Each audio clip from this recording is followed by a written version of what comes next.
around the globe. Nigeria's president-elect, Bola Ahmed TINUBU, President of the United States, Joe Biden, King Charles III, and Ghanaian-born Nigerian-based sculptor El Anatsui have been named among Time's most influential personalities in 2023.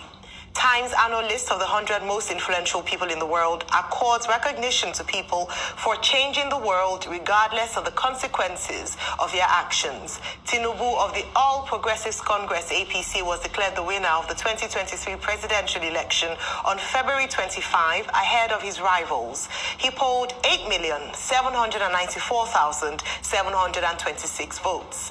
According to the Times citation on TINUBU, winning an election in Africa's most populous country is no easy feat.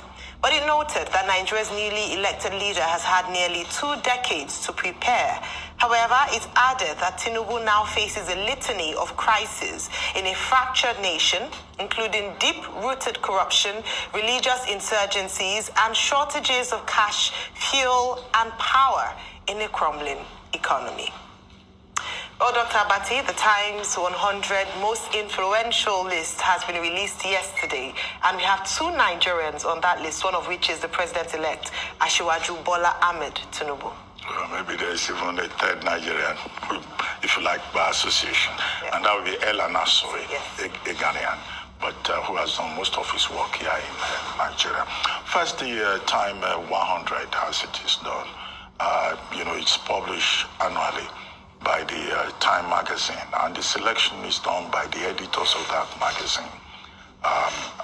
Sometimes also, some of their correspondents also make contributions. They've been on this since 1999, and it became popular over the years, particularly from about 2014. And the emphasis in terms of choice, is the same emphasis that most newspapers adopt when they do maybe Man of the Year or Person of the Year or the Issue of the Year. And the emphasis is not on popularity, it's on influence. Who is that person who has influenced, the world, the environment, either for good or ill? And that's why the criteria talks about regardless of the consequences of the actions of the persons that have been selected. And it is generally considered an honor to be on that Time 100 list. I mean, out of the huge population in the world out there, to make that list means, something. It means that that person has been able to exercise influence in a particular area. And, the categories are usually about 5. People that are considered titans, people that are considered leaders, people who are, icons, or people that are role models, or, influence.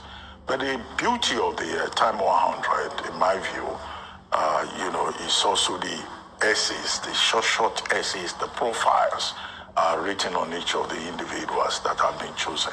Usually very nuanced and, very well, to say it's well written is to, understate or overstate the matter. So for this year's list, in the Time 100, as you said in the introduction, Nigeria's president-elect is, a part of the list in the leaders category, along with President Joe Biden of the United States, along with the Australian Prime Minister.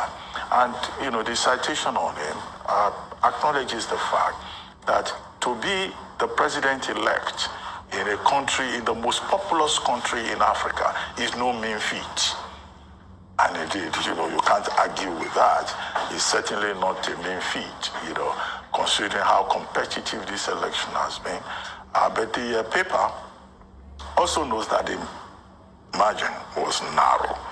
The paper acknowledged the fact that Asiwaju Bola Ahmed TINUBU is known as the Jagaban, the leader of warriors, and that in fact his campaign mantra, "It is my turn," was a reaffirmation of his place in Nigerian politics since and before the return to democratic rule in 1999 as a major power broker. And many Nigerians will also not argue with that. He has been on the scene. He didn't just show up as a presidential candidate all of a sudden, he had been part of that process. He had been a senator of the Federal Republic. He's been a two-time governor. He's also generally known as a godfather. But the paper makes one point, namely that he comes to office, yes, with a narrow margin, in an election, Time magazine tells us, that was fraught with irregularities, that is still being challenged in court. But that the president-elect of Nigeria is strongly aware of, what he is inheriting. Basically, a divided country. Basically, a country that is fractured, a country that faces many challenges, including corruption, including, crisis within the economy. So while profiling Asiwaju Bola Ahmed Tinubu, I think it was, his profile is, in my view, even-handed. Looks at, various aspects of it, both in terms of influence that he had exercised before he got to where he is now, and influence that he exercised in emerging as president-elect of the most populous country in Africa, and then in terms of the expectations of both Nigerians and also the international community. And that's why, that emphasis, on his awareness of his inheritance and the expectations, attached thereto, would seem, in my view, to be very important. But of course, in that category, you have King Charles III, whose coronation comes up on the 6th of May, an event for which, the monarchy in the UK is preparing. And, that's a no-brainer. And then you have Salman Rushdie, the writer, who was attacked. I think he lost an eye, just for defending free speech. And you have persons like the dissident, the Chinese dissident, Lifa. Then in other categories of icons, you have Beyonce, you have Angela Bassett, you have Michael Jordan. That's to show the diversity. And then you have the doctor that you refer to, Dr. Ugonia. Dr. Ugonia, professor of epidemiology, who has done, great advocacy and research in looking into the manifestation of monkeypox, now known as Mpox, in terms of how this is something that the global community should focus upon. So you see the range from, leadership to creativity to politics, and then in the case of to monarchy, in the case of Dr. Ugonia, with regard to science and research. And then, of course, Ella Nasri.